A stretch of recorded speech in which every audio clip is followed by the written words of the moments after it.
मेरा हिंदी उतना अच्छा नहीं है, तो इंग्लिश में बात करोगे या तेलुगु में बात करना है? पहला इंग्लिश है, पहला मारच कदा।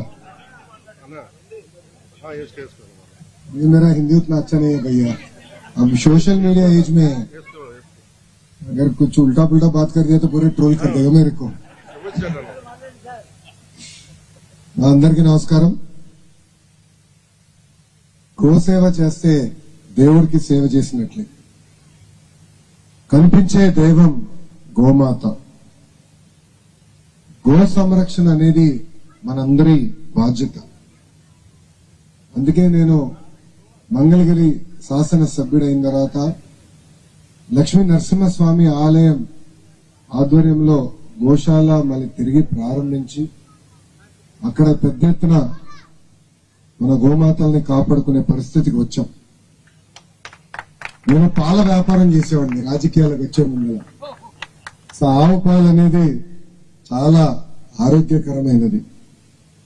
ఈరోజు శ్రీ భగవాన్ మహివీర్ గోశాల మళ్ళీ ఇంకొక 2 గోశాలని ప్రారంభిస్తాం, చాలా చాలా ఆనందంగా ఉంది। 2002లో 2 ఆవులతో మొదలైన ఈ గోశాల ఇప్పుడు దాదాపు 450 ఆవులకు వస్తాం। నిజంగానే దాని వెనకాల ఎంత కృషి ఉందో కష్టం ఉందో ఇక్కడికి వచ్చిన తర్వాత నాకు అర్థమైంది।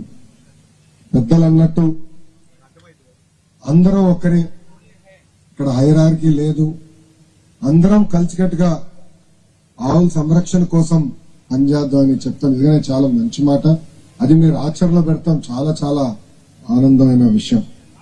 ఈ రోజు మీ దగ్గర నుంచి నేను చాలా నేర్చుకోవాల్సిన అవసరం కూడా ఉందని నాకు అర్థమైంది। ఒక పక్కన రమేష్ గారు, ఇంకో పక్కన తేజరాజ్ గారు, ఇద్దరు నన్ను కలిసినప్పుడు వాళ్ళు చేస్తున్న కార్యక్రమాలు, ప్రత్యేకంగా సమాజానికి చేస్తున్న సేవా కార్యక్రమాల పైన నాతో మాట్లాడటం కూడా జరిగింది। దాంట్లో భాగంగా ఇక్కడ నడిపిస్తున్న గోశాల, ప్రత్యేకంగా ఇక్కడ ఒక హాస్పిటల్, ఇంకో పక్కన ఇంట్లో సీసీటీవీ ఉంటుందో లేదో తెలియదు కానీ గోశాలలో అయితే సీసీటీవీ పెట్టుకుని చాలా పకడ్బందీగా మానిటరింగ్ అడ్మినిస్ట్రేషన్ చేస్తాం। నిజంగానే నాకు చాలా ఆశ్చర్యంగా ఉంది। మేము కూడా కూటమి ప్రభుత్వం ఏర్పడిన తర్వాత పెద్ద ఎత్తున ఆవుల్ని కాపాడే లక్ష్యంతో పనిచేస్తున్నాం। గోకులంలో కానివ్వండి, గోశాలలు కూడా పెద్ద ఎత్తున ఏర్పాటు చేయాలనేది మన ప్రభుత్వం నిర్ణయం తీసుకుంది। ఇక్కడ పెద్దలు కలిసినప్పుడు చాలా స్పష్టంగా నన్ను అడిగారు, జైన్ సోదరులు మేము చాలా మంది ఉన్నాం, ఇక్కడ విజయవాడ కానివ్వండి, అటు విశాఖపట్నంలో మేము చాలా మంది ఉన్నాం, మేము కూడా అనేక సేవా కార్యక్రమాలు చేయాలని తపనలో ఉన్నాం, గుడే కాదు స్కూలే కాదు ఒక యూనివర్సిటీ నిర్మిస్తాం, మీరు అన్ని రకాలుగా మాకు అండగా నిలబడాలని వాళ్ళని కోరటం జరిగింది। నేను వాళ్ళకి ఒకటే చెప్పా, ఇన్నిసార్లు కలిసో ఏనాడని మీరు నన్ను అడగలేదు ఏంటన్నది, మీరు అడగాల్సింది, మీరు డిలే చేశారు। ఎందుకంటే చంద్రబాబు నాయుడు గారు చాలా స్పష్టంగా ఎవరికైనా కోరికలు ఉంటే దేవుడు మనకు అవకాశం ఇచ్చారు, ఆ కోరికలు తీర్చడానికి మీరు అహర్నిశలు కష్టపడండి, చేయండి అని చెప్పడం జరిగింది। కనుక పెద్దలు నేను కోరేది ఒకటే, మీకు అండగా కూటమి ప్రభుత్వం నిలబడుతుంది, మీరు అద్భుతమైన సేవా కార్యక్రమాలు చేస్తున్నారు।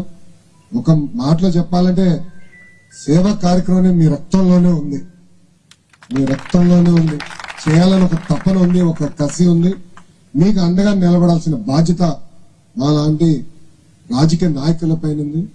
గురువు గారు చెప్పా, ఆంధ్ర రాష్ట్రంలో ఏమున్నా పరిష్కరించడానికి నేను ఉన్నాను, దేశంలో ఏమైనా సమస్య ఉంటే పరిష్కరించడానికి పెమ్మసాని చంద్రశేఖర్ గారు, గౌరవ ఎంపీ మంత్రి గారు ఇక్కడ ఉన్నారు, డబుల్ ఇంజిన్ సర్కార్ ఉన్నారు, ఇక్కడ ఎంపీ ఎమ్మెల్యే గారు కూడా ఉన్నారు, ఇద్దరు కలిసికట్టుగా మీకు ఏ సమస్య ఉన్నా, మీకు ఏ కోరికలున్నా తీర్చేదానికి ప్రభుత్వం ఉందని గౌరవ సభ్యులందరూ తెలుపుకుంటూ, నాకు ఇంత అద్భుతమైన అవకాశం ఇచ్చిన రమేష్ గారికి ప్రత్యేకంగా నా హృదయపూర్వక ధన్యవాదాలు తెలుపుకుంటూ మీ అందరి గురించి సెలవు తీసుకుంటున్నా। అందరికీ నమస్కారం, జై హింద్। వెల్కమ్ శ్రీ భగవాన్ మహావీర్ గోశాల।